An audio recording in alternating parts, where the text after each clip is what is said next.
आप सभी का वेलकम करती हूँ। आज हमारा ABST सब्जेक्ट का फर्स्ट लेक्चर आपके साथ शेयर करने जा रही हूँ। हमारे पास दो पेपर्स है, एक है कॉस्ट अकाउंटिंग और दूसरा होगा बिजनेस स्टैटिस्टिक्स। हम कोशिश करेंगे कि जल्दी से जल्दी हमारा सिलेबस हम कवर कर सकें। कोविड की वजह से आपको बहुत सारी प्रॉब्लम्स हो रही हैं, बट अब चूँकि एडमिशन आपका हो चुका है और एग्ज़ाम्स मोस्ट प्रॉब्ली मार्च में ही होने हैं, तो कोशिश कीजिए कि आप मेरे साथ अपना सिलेबस कवर कर सकें। कॉस्ट अकाउंटिंग जो हमारा फर्स्ट पेपर है, अगर ऑनर्स वाले बच्चे इस लेक्चर को सुनेंगे तो उनके लिए सेकंड पे है। तो कॉस्ट अकाउंटिंग में सबसे पहला हमारा आता है कि what is cost accounting, cost accounting subject क्या है।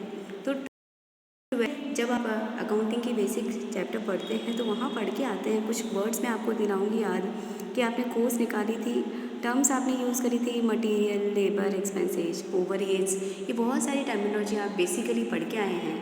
तो जो हमारा फर्स्ट चैप्टर है वो उन्हीं टर्मिनोलॉजी पर बेस्ड है कि कॉस्ट क्या है, कॉस्ट अकाउंटिंग क्या है, कॉस्टिंग क्या है, कॉस्ट कंट्रोल क्या है, कॉस्ट ऑडिट क्या है।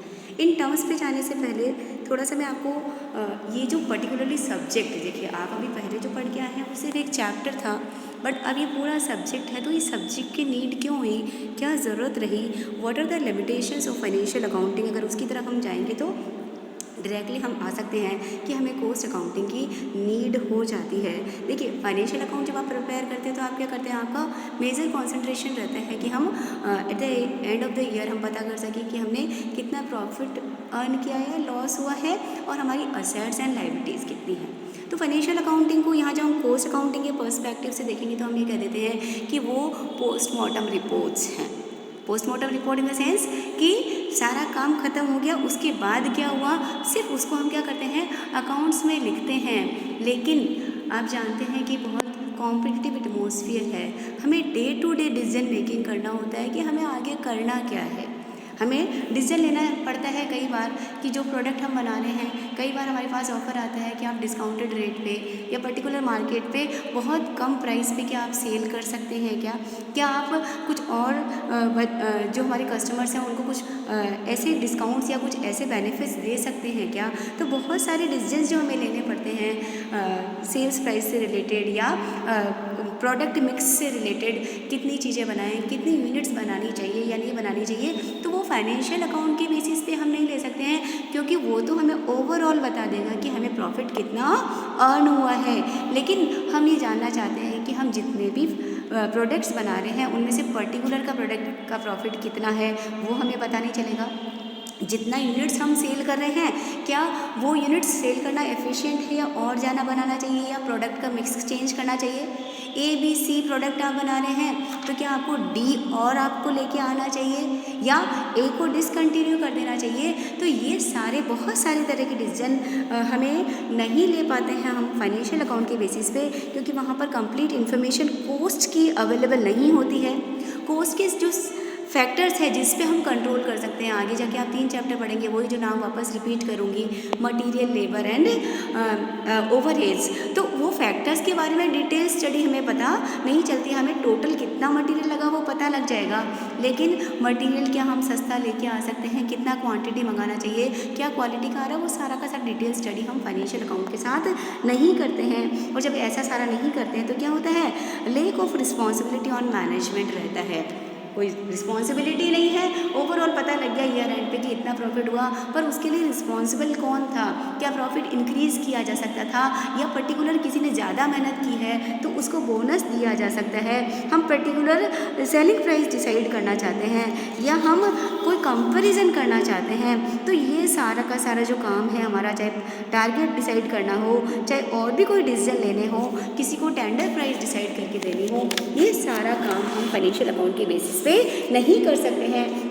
फिर ओवरऑल जो कॉस्ट अकाउंटिंग की जो डेवलपमेंट की बात करेंगे, पहले मैं बेसिकली बेसिक कंसेप्ट से आपको बता रही हूँ कि कॉस्ट अकाउंटिंग की नीड क्यों महसूस हुई और इसके ओरिजिन और ग्रोथ के यही कुछ फैक्टर्स रहे और कुछ ऐसा मार्केट में सिनेरियो रहा 1929 में, जब पूरे वर्ल्ड में मंदी का दौर था। तो ऐसी स्थिति में लोगों के पास जो प्रोड्यूसर्स थे, जो मैन्युफैक्चरर्स थे, उनके लिए कोस्ट कंट्रोल करना बहुत ज़्यादा ज़रूरी हो गया था, क्योंकि वो जितना चाह रहे थे उस सेलिंग प्राइस पे मार्केट में नहीं बेच पा रहे थे। कंपटीशन शुरू हो गया था, क्योंकि उसके बाद आप देखेंगे कि लिबरलाइजेशन का दौर आया, प्राइवेटाइजेशन का या ग्लोबलाइजेशन का दौर आया। तो ऐसे में अब आप मोनोपोली के बेसिस पे प्रोडक्ट को नहीं सेल कर सकते हैं।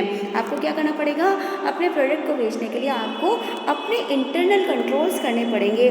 तो यही कुछ चीज़ें थी कि प्रोडक्ट की चाहे क्वालिटी को इंक्रीज़ किया जाए या कुछ ऐसे डिसीजंस लिए जाए जिसके बेसिस पे हमने कॉस्ट अकाउंटिंग के बारे में धीरे धीरे सोचना शुरू किया। और जहाँ तक इंडिया की बात करेंगे, एक छोटा सा क्वेश्चन आता है कि भारत में कॉस्ट अकाउंटिंग कब शुरुआत हुई। तो 1944 में इंडिया में the institute of cost and works accountants, जिसे आजकल CMAI कहा जाता है, उसका रजिस्ट्रेशन किया गया ताकि वो कॉस्ट अकाउंटिंग के बारे में एजुकेशन दे, उनको कॉस्ट अकाउंटेंट्स बनाएं। तो इस तरह से 1944 में बेसिकली इंस्टीट्यूट का रजिस्ट्रेशन हुआ था।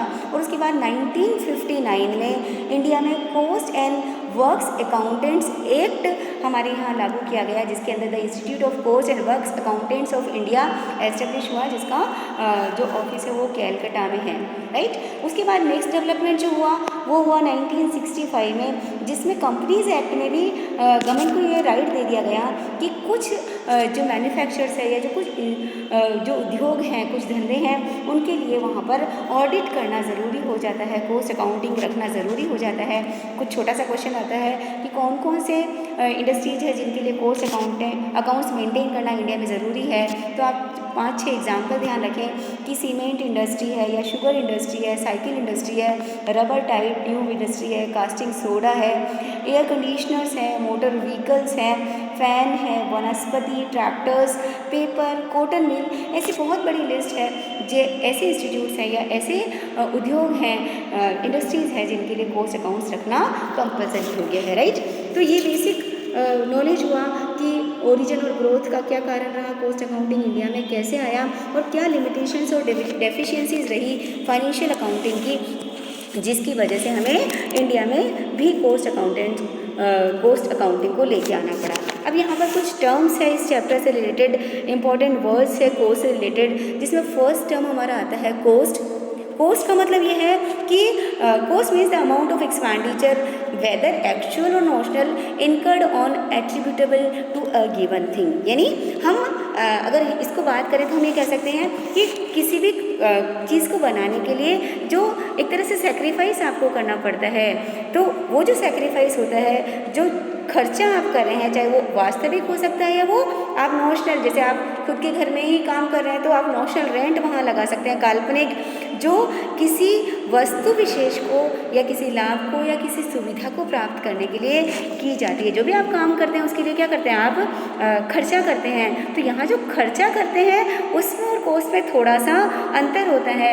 जब कोई कॉस्ट एक्सपायर हो जाती है, यानी किसी भी सुविधा या लाभ को प्राप्त होने के पश्चात आप कह देते हैं कि हाँ ये खर्चा हो गया है, तो और उसका आप लेखा कर देते हैं, तो वो हमारा कॉस्ट हो जाता है। और उसके बाद उस एक्सपायर्ड कॉस्ट को एक्सपेंस कहा जाता है। लेकिन जब किसी लागत का लेखा उसके लाभ को प्राप्त करने से पहले ही कर लिया जाता है तो वो अनएक्सपायर्ड कॉस्ट होती है, जिसे असेट कहा जाएगा। ठीक है, यानी जिसका वैल्यू अभी तक आगे मिलता रहेगा वो असेट है, और जो खर्चा हो गया है वो एक्सपेंस है, और उसका लेखा आपने कर दिया है तो कॉस्ट है।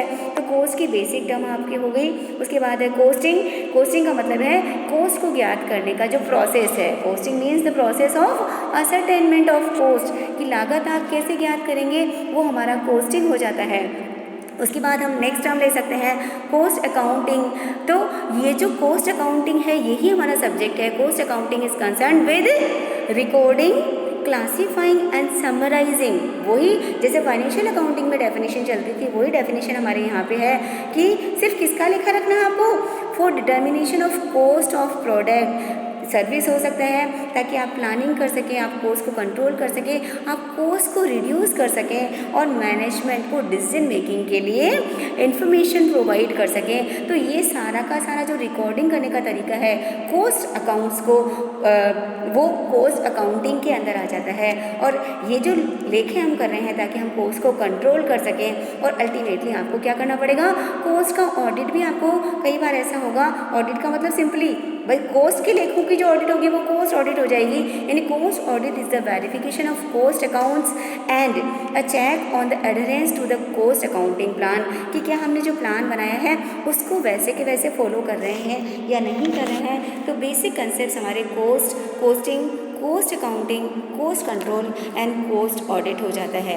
और यही सारे हमारे क्या बन जाएंगे, यहाँ पे ऑब्जेक्टिव्स ऑफ कॉस्ट अकाउंटिंग हो जाएंगे, कि आप क्या करना चाहते हैं, कॉस्ट को ज्ञात करना चाहते हैं, कॉस्ट का एस्टिमेशन भविष्य के लिए करना चाहते हैं, कॉस्ट का कंट्रोल करना चाहते हैं ताकि आप कॉस्ट मिनिमाइजेशन या कॉस्ट रिडक्शन के टारगेट को पूरा कर सकें, आप लागत ज्ञात करना चाहते हैं ताकि आप क्या कर सकें, अपनी सेलिंग प्राइस को डिसाइड कर सकें, और अल्टीमेटली हम जो भी हमारी कोई भी पॉलिसी बनानी है, चाहे वो फाइनेंशियल से रिलेटेड पॉलिसी है या ऑपरेटिंग पॉलिसी बनानी है, उसके बेसिस पे आप डिसीजन मेकिंग करना चाहते हैं, तो वो सारा का सारा हेल्प आप कर सकते हैं कॉस्ट अकाउंटिंग के बेसिस पे, राइट। उसके बाद एक स्लाइड हमारे पास और है जिसमें आता है कि what is the nature of cost accounting. तो कॉस्ट अकाउंटिंग एक तरह से क्या है, एक विज्ञान भी है, एक कला भी है और एक व्यवहार भी है। Cost accounting is the science, art and practice of cost accounting. देखिए ओवरऑल जो कॉस्ट अकाउंटिंग है उसके नेचर के बारे में हम यही कह सकते हैं कि ये जो है ये हमारे एक तरह से विज्ञान, कला और व्यवहार भी है, क्योंकि आप क्या करते हैं, जब ज्ञान का व्यवस्थित और संगठित समूह होता है तो साइंस होता है, तो यहाँ पर भी कॉस्ट अकाउंटिंग के कुछ मूलभूत सिद्धांत होंगे, कुछ नियम होंगे जिसके आधार पे आप लेखा करेंगे, इसलिए इसे साइंस भी कहा है, इसे आर्ट भी कहा है, क्योंकि आगे जाके आप देखेंगे कि इसकी भी कुछ पर्टिकुलर मेथड्स हैं और वो टेक्निक है जिसका यूज जो अकाउंटेंट होगा, उस कॉस्ट अकाउंटेंट होगा, उसकी जो एफिशिएंसी होगी उस पर निर्भर करेगा, इसलिए इसे आर्ट भी कहा है। और प्रैक्टिकली हम इसको यूज़ करेंगे क्योंकि अगर हम अपना टारगेट पूरा करना चाहते हैं तो इसको आपको यूज़ करना पड़ेगा। इसलिए कॉस्ट अकाउंटिंग को एक तरह से इसकी जब नेचर की बात करते हैं तो हम ये कहते हैं कि कॉस्ट अकाउंटेंट के लिए ये साइंस भी है, आर्ट भी है और प्रैक्टिस भी है।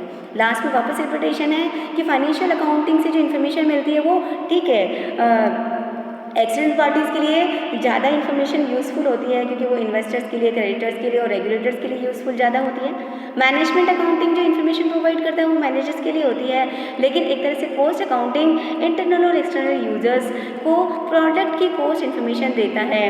तो वो एक तरह से फाइनेंशियल अकाउंट और मैनेजमेंट अकाउंट दोनों को ही एक तरह से अपने यहाँ इनकॉर्पोरेट करता है, फिर उसको कलेक्ट एंड एनालाइज करता है कॉस्ट की इन्फॉर्मेशन को, और तब वो प्रोडक्ट कॉस्ट इन्फॉर्मेशन हमें मिलती है।